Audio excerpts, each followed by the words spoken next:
हरिओम। मित्रों, एक बार की बात है, स्वामी विवेकानंद जी कहीं जा रहे थे। रास्ते में नदी पड़ी तो वह वहीं रुक गए, क्योंकि नदी पार कराने वाली नाव कहीं गई हुई थी।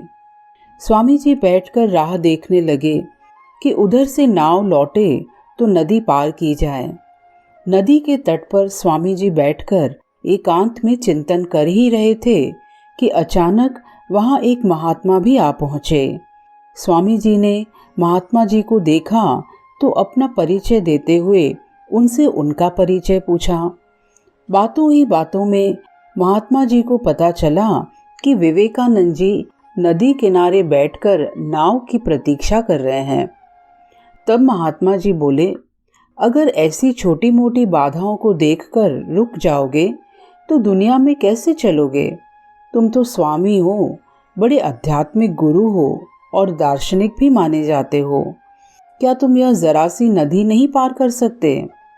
मुझे देखो, मैं दिखाता हूँ कि नदी कैसे पार की जाती है। महात्मा जी खड़े हुए और पानी की सतह पर चलते हुए लंबा चक्कर लगाकर वापस स्वामी जी के पास आ पहुँचे। स्वामी जी ने आश्चर्यचकित होते हुए पूछा, महात्मा जी, यह सिद्धि आपने कहाँ और कैसे प्राप्त की? महात्मा जी मुस्कुराए और बड़े गर्व से बोले, यह सिद्धि ऐसे ही नहीं मिली है। इसके लिए मुझे हिमालय की गुफाओं में 30 साल तपस्या करनी पड़ी।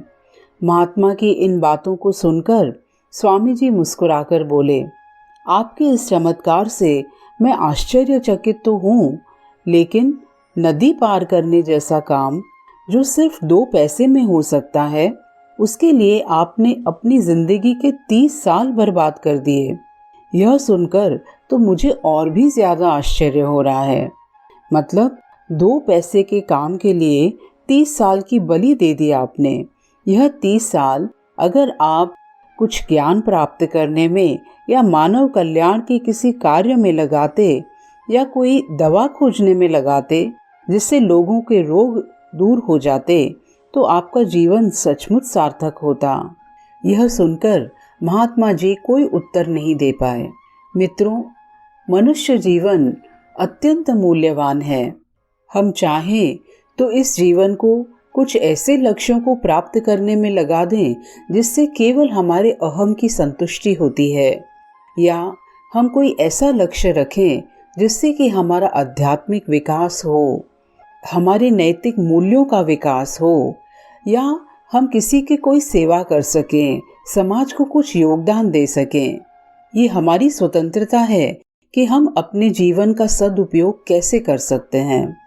मित्रों, आश्चर्य की बात है कि कई लोगों को कई बार टाइम पास करने की समस्या होती है। कई लोग कहते हैं कि हम बोर हो रहे हैं, हमारा टाइम पास कैसे हो। इसलिए टाइम पास करने के लिए कई लोग बहुत समय टीवी देखने में लगा देते हैं। कई लोग सतत मोबाइल फोन पर यहाँ वहाँ की बातें देखते रहते हैं, सुनते रहते हैं। लेकिन हम विचार करें कि अपने इस बहुमूल्य जीवन में कितना कुछ करने के लिए है, कितना कुछ सीखने के लिए है, कुछ आध्यात्मिक ज्ञान प्राप्त करने के लिए मौका है। हम कई चुनौतियां लेके कुछ न कुछ सतत सीखते रह सकते हैं। हम कहीं प्रकृति की सेवा कर सकते हैं, पशु पक्षियों की सेवा कर सकते हैं, मनुष्य के कल्याण में समय लगा सकते हैं।